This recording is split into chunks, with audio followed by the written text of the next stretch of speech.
मेरी मकान मालकिन पूरी तरह नशे में धुत थी। मैं उनको अपने कंधे का सहारा देकर उनके बेडरूम तक ले आया और उनको बेड पर लिटा दिया। वह बिल्कुल भी होश में नहीं थी। मैं उनको लिटाकर जैसे ही जाने लगा, वो मुझसे बोली, बेटा दरवाजा बंद करके मेरे पास आओ, मुझे तुमसे एक जरूरी बात करनी है। मैंने उनसे कहा, आंटी अभी आप बहुत नशे में हैं, आप थोड़ी देर आराम कर लीजिए, मैं उसके बाद आपके पास आता हूँ। इतना कहकर मैं वहां से जाने लगा। उन्होंने तुरंत मेरा हाथ पकड़ लिया और मुझे अपनी तरफ खींच लिया। वह बोली, बेटा तुम्हें तो पता ही है कि तुम्हारे अंकल कुछ सालों पहले मुझे छोड़कर चले गए थे। मैं बहुत महीनों से सुख के लिए तरस रही हूँ और अब तुम भी मुझे छोड़कर जा रहे हो। प्लीज मेरी बात मान जाओ। मैंने कहा, नहीं आंटी, ये बिल्कुल गलत है और मैं ऐसा बिल्कुल भी नहीं करूंगा। उन्होंने मुझे लालच देते हुए कहा, अगर तुम मेरी बात मान जाओ तो मैं तुम्हें एक ऑफर देना चाहती हूँ। मैंने कहा, मैं समझा नहीं आप किस तरह की ऑफर की बात कर रही हो।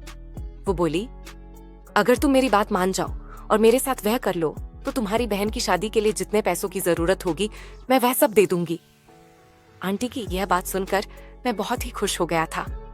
मैंने सोचा, अगर मैं आंटी का यह ऑफर स्वीकार कर लूंगा तो मेरी बहन की शादी के लिए मुझे पैसे भी मिल जाएंगे और साथ ही साथ मजे भी कर लूंगा। मैंने आंटी से पूछा, क्या आप सच कह रही हो? वो बोली, हाँ बिल्कुल सच कह रही हूँ, पर मैं तुम्हें पैसे तभी दूंगी अगर तुम मुझे खुश कर पाओगे। दरअसल हुआ यह था कि आंटी के पति उन्हें कुछ साल पहले छोड़कर चले गए थे और तब से वह अपने इतने बड़े घर में अकेली ही रहती है। आंटी की एक बेटी है जो उनसे दूर अमेरिका में रहती है, तो कोई ऐसा भी नहीं था जिनके साथ वह अपना दुख दर्द बांट सके, और पति भी नहीं है जो उनकी जरूरतें पूरी कर सके।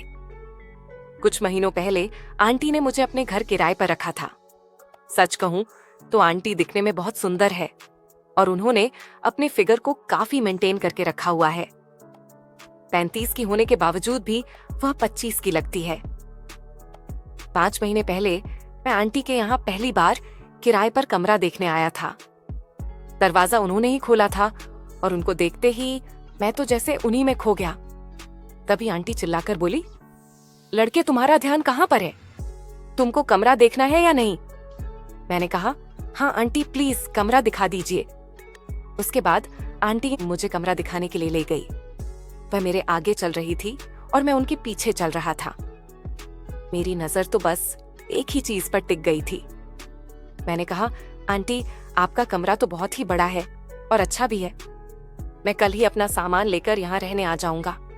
आंटी बोली, अगर यहाँ रहना है तो कुछ नियमों का पालन भी करना पड़ेगा। मैंने पूछा, कैसे नियम?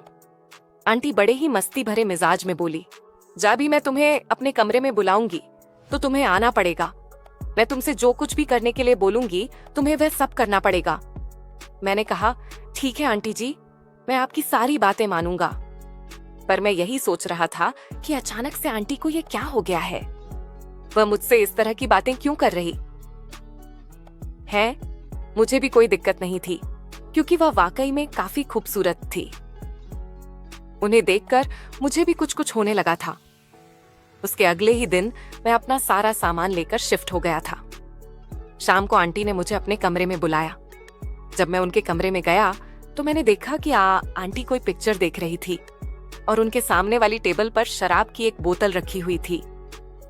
वो मुझे देखकर बोली, आओ बेटा मेरे पास आकर बैठो, और हम दोनों बातें करने लगे। वह मुझसे बोली, तुम्हारा सारा सामान सेट हो गया है या अभी भी कुछ बाकी रह गया है? मैंने कहा, सब कुछ हो गया है आंटी, बस कुछ छोटा मोटा सामान लाना बाकी रह गया है। उन्होंने कहा, अच्छा कोई बात नहीं, यहाँ मेरे पास आकर बैठो। उसके बाद मैं उनके सामने वाले सोफे पर जाकर बैठ गया। आंटी बोली, बेटा इतना दूर दूर क्यों बैठ रहे हो, यहाँ आकर बैठो ना। मैंने कहा, नहीं आंटी मैं यहीं ठीक हूँ। आंटी बोली, अगर तुम यहाँ नहीं आओगे तो मैं ही तुम्हारे पास आकर बैठ जाऊंगी। और इतना कहकर वह मेरे बगल में हिसट कर बैठ गई। मुझे ये सब बहुत अजीब लग रहा था। मुझे समझ में नहीं आ रहा था कि आंटी के दिमाग में क्या चल रहा है। मुझे असहज महसूस करता देख आंटी बोली, क्या हुआ तुम्हें? क्या तुम्हें औरतों के पास बैठना अच्छा नहीं लगता है? मैंने कहा, वो बात नहीं है आंटी, पर आप ऐसे अचानक मेरे पास आकर बैठ जाएंगी, ये मैंने कभी सोचा नहीं था। आंटी बोली, कोई बात नहीं। अच्छा, अब ये बताओ तुम्हारा नाम क्या है? मैंने कहा, आंटी जी मेरा नाम करण है। आंटी बोली, करण सबकी जिंदगी में कुछ ना कुछ पहली बार ही होता है। और बात करते करते उन्होंने मेरा हाथ पकड़ लिया, पर मैं उन्हें कुछ बोल भी नहीं पा रहा था। आंटी बोली, करण तुम तो जानते ही हो ना कि मेरे पति मुझे 1 साल पहले ही छोड़कर चले गए थे और तब से मैं बिल्कुल अकेली हो चुकी हूँ। मैंने पूछा, आंटी अंकल आपको छोड़कर क्यों चले गए थे? आंटी बोली, जब मेरी बेटी पैदा हुई थी तब डॉक्टर ने मुझसे कहा था कि अब मैं दोबारा कभी मां नहीं बना पाऊंगी। और ये बात सुनकर मेरे पति बहुत उदास हो गए थे, क्योंकि उनको हमेशा से एक बेटा चाहिए था। कुछ महीने बीतने के बाद उन्होंने मुझसे कहा कि क्योंकि मैं उन्हें कोई वारिस नहीं दे सकती, इसीलिए वह मुझे छोड़कर दूसरी शादी करने जा रहे हैं। मैंने उन्हें बहुत समझाया था कि आज के जमाने में बेटा या बेटी में कोई फर्क नहीं होता है। जो काम एक बेटा कर सकता है वह बेटी भी कर सकती है। हमारी बेटी भी हमें वह सारे सुख दे सकती है जो एक बेटा दे सकता था। लेकिन उन्होंने मेरी कोई बात नहीं मानी और हम दोनों को छोड़कर चले गए थे। मैंने उनकी बेटी के बारे में कभी नहीं सुना था।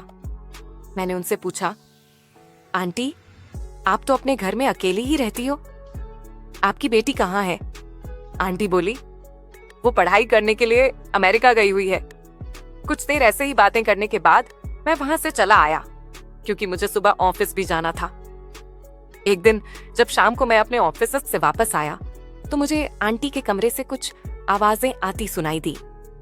आवाजों से ऐसा लग रहा था जैसे कोई आंटी के साथ वह सब कर रहा है। पहले तो मुझे लगा कि हो सकता है कि आंटी कोई काम कर रही हो, और यही सोचकर मैं अपने कमरे में चला गया। थोड़ी देर बाद जब मैं वापस आया तो मैंने सुना कि वह आवाजें अभी भी आ रही हैं। उसके बाद मैंने आंटी के कमरे में चुपके से झांक कर देखा तो मेरे होश ही उड़ गए। आंटी एक बड़ा सा बैंगन लेकर, मुझे तो अपनी आंखों पर यकीन ही नहीं हो रहा था, पर फिर भी मैं थोड़ी देर वहीं पर खड़ा होकर वो शो देखने लग गया। मैं भी उस खूबसूरत नजारे के मजे लेने लग गया। तभी आंटी अपना काम खत्म करके बाहर आने लग गई। उनको बाहर आता देख मैं तुरंत वहां से भाग गया। मैं सोचने लगा था कि आंटी तो इस उम्र में भी बहुत मेहनती है। जब से मैंने उनको बैंगन का इस्तेमाल करके देखा था, तब से मेरे मन में उनके लिए इज्जत और भी ज्यादा बढ़ गई थी। एक शाम की बात है कि मैं बाजार जा रहा था। तभी आंटी मेरे कमरे में आ गई और बोली, बेटा बाजार जा रहे हो? मैंने कहा, जी आंटी कुछ सब्जियां खरीदने के लिए जा रहा हूँ। आंटी बोली, बेटा मेरे लिए भी 1 किलो बैंगन ले आना। मैंने कहा, ठीक है ले आऊंगा आंटी। और इतना कहकर मैं बाजार चला गया। जब मैं वापस आया तो आंटी ने मुझे चाय पीने के लिए अपने कमरे पर बुलाया। मैं वहीं बैठकर चाय पीने लगा। तभी मेरे पापा का फोन आ गया। उनसे बात करने के बाद मैं थोड़ी टेंशन में आ गया था। मेरी शक्ल पर टेंशन देखकर आंटी ने मुझसे पूछा, क्या हो गया बेटा? पापा से बात करने के बाद तुम थोड़ा सा उदास लगने लगे हो। मैंने उनसे कहा, कुछ नहीं आंटी, बहन की शादी सिर पर आ गई है, पर अभी तक उसके लिए दहेज की व्यवस्था नहीं हो पाई है।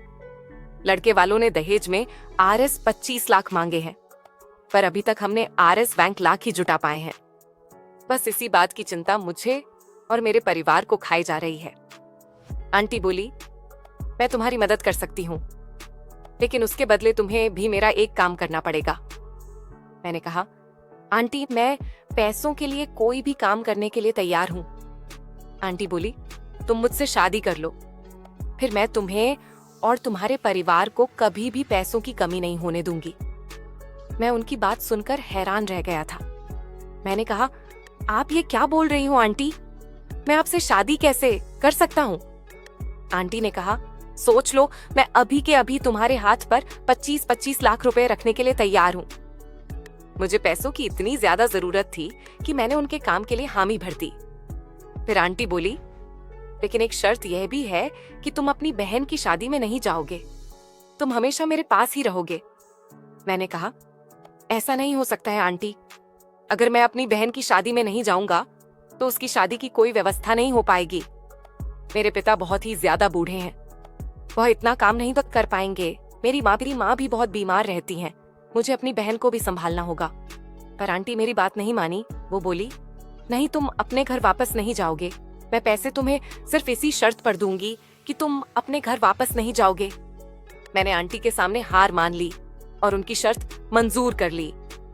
मैंने उनसे RS 25 लाख लेकर अपने गांव भेज दिए और उनसे शादी कर ली। मैंने अपने मम्मी पापा से झूठ बोल दिया था कि मैंने अपने ऑफिस के बॉस से पैसे लेकर भेजे हैं और जब तक मैं उनके सारे पैसे चुका नहीं देता वह मुझे एक दिन की भी छुट्टी नहीं देंगे। इसीलिए मैं जब तक उनके सारे पैसे चुका नहीं देता तब तक मैं गांव नहीं आ पाऊंगा। शाम को जब मैं ऑफिस से वापस घर आया तो मैं आंटी के पास गया। वो बोली, आज मुझे बहुत दिनों के बाद वह सुख मिलेगा जिसके लिए मैं महीनों से तड़प रही हूँ।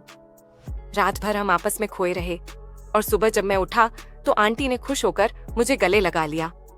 वो बोली, अरे कल रात मुझे इतना मजा आया है जितना मुझे अपनी पूरी जिंदगी में कभी नहीं आया। मैं बहुत खुश हूँ जो तुमने मेरी सारी बात मानकर मेरा अकेलापन दूर कर दिया। मैं उनके साथ फंस चुका था क्योंकि मुझे अपनी बहन के लिए पैसों की जरूरत थी। मैं इस रिश्ते से बिल्कुल भी खुश नहीं था, पर मैं और कर भी क्या सकता था। अगर मैं यह कदम नहीं उठाता तो मेरी बहन की शादी टूट जाती और उसकी जिंदगी बर्बाद हो जाती। कमेंट करके जरूर बताइएगा कि आपको यह कहानी कैसी लगी। अगर आपको यह कहानी पसंद आई हो तो इसे लाइक करें और अपने दोस्तों के साथ भी शेयर करें। आगे भी ऐसी रोमांचक कहानियों के प्लीज हमारे चैनल को सब्सक्राइब करें और बेल आइकन दबाना ना भूलें। अपना और अपने परिवार का ध्यान रखना। Thank you.